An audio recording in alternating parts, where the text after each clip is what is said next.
ఆలోచించండి ఆంధ్రప్రదేశ్ ప్రజలారా. నిలకడలేని రాజకీయం, నిలకడలేని సిద్ధాంతాలు. సినిమా స్క్రిప్ట్ లాగా రోజుకో రంగు మార్చే కూటమి నాయకుల అసలు రంగు ఇవాళ పక్క రాష్ట్రంలో కూడా బట్టబయలైంది. నిన్న కాక మొన్న తెలంగాణ కాంగ్రెస్ మంత్రి పొన్నం ప్రభాకర్ గారు స్వయంగా ప్రెస్ మీట్ పెట్టి ఆంధ్రప్రదేశ్ ఉప ముఖ్యమంత్రి పవన్ కళ్యాణ్ గారిని ఏ విధంగా నిలదీశారో ప్రతి ఒక్కరూ గమనించాలి. పవన్ కళ్యాణ్ గారు మీవి రాజకీయాలా లేక కేవలం పేమెంట్ నటనలా అని తెలంగాణ గడ్డపై నుంచి ఇవాళ ప్రశ్నలు వెల్లువెత్తుతున్నాయి. అధికారం కోసం, సొంత లాభం కోసం ఒక ప్రాంతాన్ని అవమానించి మరో ప్రాంతంలో నాటకాలాడే ఇలాంటి నాయకుల ఇవాళ మన ఆంధ్రప్రదేశ్ భవిష్యత్తును మార్చేది. ఆలోచించండి. తెలంగాణ ప్రజల ఆత్మ గౌరవాన్ని దెబ్బతీసేలా పవన్ కళ్యాణ్ గతంలో మాట్లాడిన మాటలను ఇవాళ అక్కడి నాయకులు సాక్ష్యాలతో సహా బయట పెడుతున్నారు. నాడు తెలంగాణ రాష్ట్రం ఏర్పడితే ఒకటి కాదు, రెండు కాదు, ఏకంగా 11 రోజుల పాటు అన్నం ముట్టకుండా ఏడ్చానని చెప్పిన పవన్ కళ్యాణ్ ఇవాళ ఏ ముఖం పెట్టుకుని హైదరాబాద్ వెళ్లి నవనిర్మాణ సభలు పెడుతున్నారు?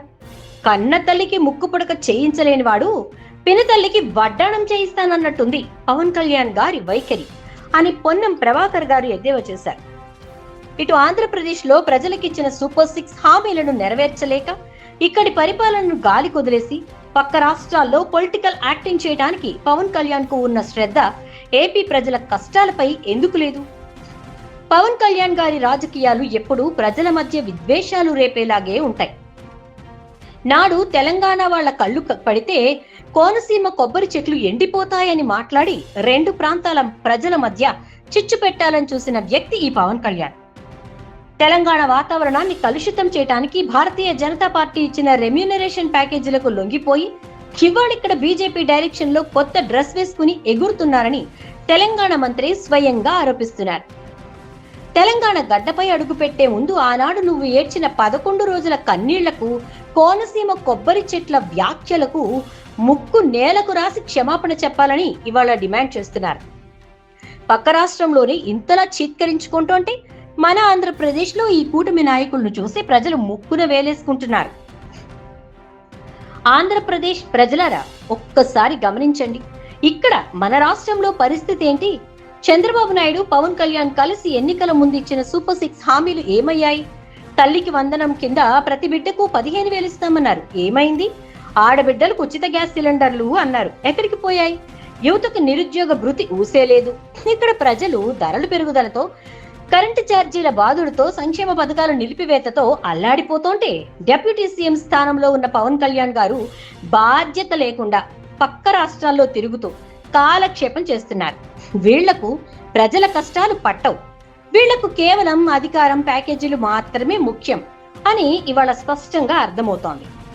కానీ ఒక్కసారి వెనక్కి తిరిగి చూసుకోండి. మన ప్రియతమ నాయకుడు, జననేత వైఎస్ జగన్మోహన్ రెడ్డి గారి 5 ఏళ్ల నమ్మకమైన పాలనను గుర్తు తెచ్చుకోండి.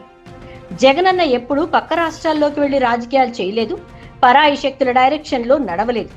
ఆయనకు తెలిసిందల్లా ఒక్కటే, ఆంధ్రప్రదేశ్ ప్రజల సంక్షేమం. ప్రతి పేదవాడి ముఖంలో చిరునవ్వు. కులం చూడలేదు, మతం చూడలేదు, వర్గం చూడలేదు. అర్హతే ప్రామాణికంగా ప్రతి ఇంటికి నవరత్న పథకాలను చేర్చిన నమ్మకమైన నాయకుడు జగనన్న. లంచాలు లేవు, దళారీలు లేరు. బటన్ నొక్కి నేరుగా పేదల అకౌంట్లోకి డబ్బులు వేసిన పారదర్శక పాలన జగనన్నది. అవ్వాతాతలకు 1వ తారీఖున తెల్లవారుజామునే పెన్షన్ అందించిన ఆ వాలంటీర్ వ్యవస్థే జగనన్న పరిపాలనకు అసలైన నిదర్శనం. అందుకే ఆంధ్రప్రదేశ్ ప్రజలారా, బాధ్యత లేని కూటమి పాలకుల రంగుల నాటకాలను నమ్మకండి. పక్క రాష్ట్రాల్లో చీత్కారాలు ఎదుర్కొంటున్న ఇలాంటి నాయకులకు బుద్ధి చెప్పండి. మనకు తోడుగా నిలిచిన నాయకుడు, ఇచ్చిన మాట కోసం మడమ తిప్పని జననేత వైఎస్ జగన్మోహన్ రెడ్డి గారి నాయకత్వమే ఈ రాష్ట్రానికి శ్రీరామ రక్ష. మళ్లీ సంక్షేమ రాజ్యం రావాలన్నా, పేదవాడి ఆత్మగౌరవం నిలబడాలన్నా మనమంతా జగనన్నకు తోడుగా నిలబడాలి. నిజాయితీకి, నమ్మకానికి జై కొడదాం.